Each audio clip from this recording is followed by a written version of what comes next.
So we have two choices. You can go to a beach. They're beautiful, they're perfect, they're everything you want them to be. Or you can think outside the box and maybe not follow the crowds. In this video, we're going to go into the different itineraries that you could do in the US Virgin Islands, whether you're doing a one-stop shop in a cruise port, or if you plan on staying a whole week or more on these luxurious islands. So let's get into it.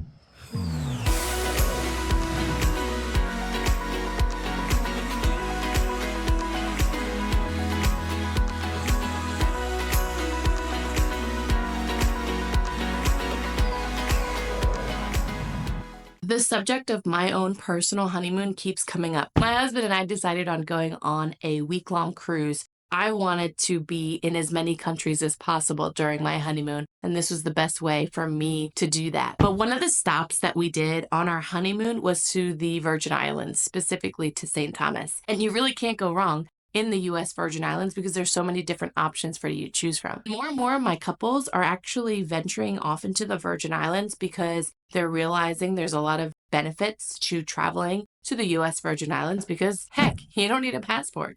And if you don't need a passport, you can literally just jump on a plane, head on over, and you're good to go. Oh, by the way, I put a whole fact sheet down in the description below because sometimes we don't really know where we are or what islands we're talking about with the US Virgin Islands. So to clear all that up, I made a little fact sheet for you. Go ahead and check that out. So on my honeymoon, we stopped in St. Thomas. It was actually the first time that I had ever been to St. Thomas, and I was pleasantly surprised. Now, my family's from Puerto Rico, so I grew up on the island. I know the whole island culture. And St. Thomas is very similar to Puerto Rico. So if you want that same kind of vibe, then it's definitely going to be for you. But we were only going to be there for one day. So we have two choices. You can go to a beach. They're beautiful, they're perfect, they're everything you want them to be. Or you can think outside the box and maybe not follow the crowds. Here's what we noticed. Your boat is not going to be the only boat there. The same beach that you thought would be a great idea to go spend the day on, so did everybody else on each one of those different cruise ships. So I didn't know about you, but I'm not trying to fight anybody for a spot on the beach. No thanks, it's not worth it. Yeah, moving on. So we decided to do a tour. And there's a lot of different tours that you could do in St. Thomas, but we decided to go a little historical, and we had some fun going to Blackbeard's Castle. It was a lot of fun. But I definitely recommend going on either a historic tour or a food and rum tour. Ooh. Okay, the other thing that you can do in St. Thomas is you can go up to the lookout point. It's called the Paradise Point launch site. It's about $25 per person, but it basically takes you up the Skytram onto the top of an overlook, and you can actually see like a lot of the island of St. Thomas. It's absolutely beautiful. And of course, they did it well. They have a restaurant up there and a bar. Get the banana daiquiri. And you can even see Puerto Rico in the distance from up there. I thought it was the best way to spend the day. You get the most amazing views, you have amazing food, and even more amazing drinks, and you beat the crowds because honestly, you can get up to that location on a quick taxi ride, be there, enjoy the day, enjoy some food, and go back to your ship. Now, if your ship is docked in St. Croix, I'm going to recommend you do the same thing. Now, remember this, St. Croix is even smaller than St. Thomas, so the number of beaches are very few and far between. So if you're doing a cruise stop in St. Croix, don't go to a beach. Why would you do that? Everybody else is going to do that. If you don't go to a beach, then you're not going to be competing with all the crowds coming off of the ship. I'm always going to recommend a walking tour where you get a little bit of the history. Even better if you can combine it with a food tour. The food walking tours are the best. St. Croix has a very unique foodie vibe.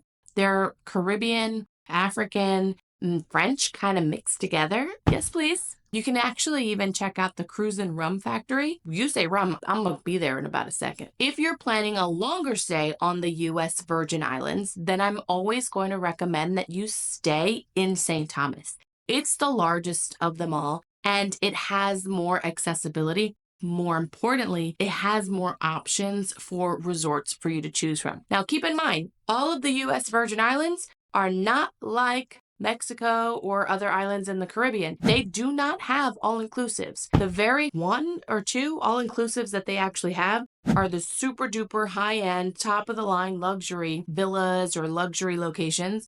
So make sure that you account for that. Most of the places that you're going to find in the US Virgin Islands are going to be the smaller boutique hotels that are more family friendly as opposed to the big, huge, sprawling resorts. By the way, I put my full itinerary of the US Virgin Islands in the description below. So using St. Thomas as the base of your operations, make sure you make a list of these 3 places. The first one's going to be the capital city of St. Thomas. You're going to find the history, you're going to find the culture, and you're just going to have so much fun. Oh, don't forget to walk up the 99 steps. The next place I recommend is Cruse Bay or Red Hook in St. John. These are more private beach areas, so you can kind of avoid the crowds if you want that pristine, serene kind of private beach type vibe. Oh, and also if you want to go snorkeling, one of the greatest places to snorkel is called Little Buck Island. You're welcome. The next place that you definitely want to check off the list is called Frenchman's Cove. Guys, honestly, you can just admire the yachts in the water in this one. It's going to be super chill, super relaxed, super high end. You're going to feel like a celebrity in this location. Okay, and the last place that you're going to visit is a place where you can have a little bit more fun with adventures, zip lining, hiking, that kind of thing. And that's going to be in Megan's Bay. Whenever I have a client who wants to go to the US Virgin Islands, I'll always recommend Megan's Bay. So whether or not you're doing a honeymoon, whether you're doing a romantic getaway, or heck, you just want a family vacation and you don't need a passport, you definitely want to check out the US Virgin Islands, but try not to go with the crowds. Now, in my next video, we'll go into our favorite itineraries for couples traveling together.